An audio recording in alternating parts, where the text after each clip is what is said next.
Саламатсыздар ма, құрметті жастар, құрметті жаңа маман иегерлері.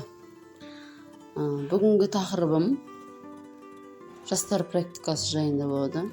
Жастар практикасы дегеніміз енді жоғарғы оқу орнын бітірген жас мамандарға берілетін бір реттік мүмкіндік.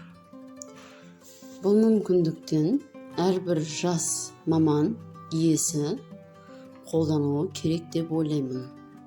Жастар практикасы деп аталған себебі практика ретінде жүресіздер, бірақ сол маманыңызды оңды соңды игересіздер. Жастар практикасы қазіргі таңда бір жылдық, яғни бұл бір жыл бойы үкіметке қызмет етесіздер деген ұғым. Оған тапсырылатын документтер: диплом көшірмесі, бағалар көшірмесі, паспорт көшірмесі, өзіңіздің атыңыздан шөт ашасыз, сол шөттің көшірмесі. Сіздер өздеріңіздің өмір сүріп отырған райондарыңызға жауап беретін жұмыспен қамту орталығына барасыздар.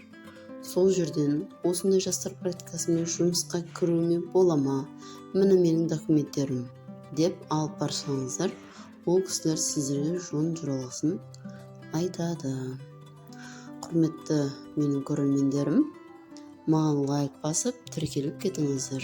Алда бұдан да қызық видеоларды шығаратын боламын.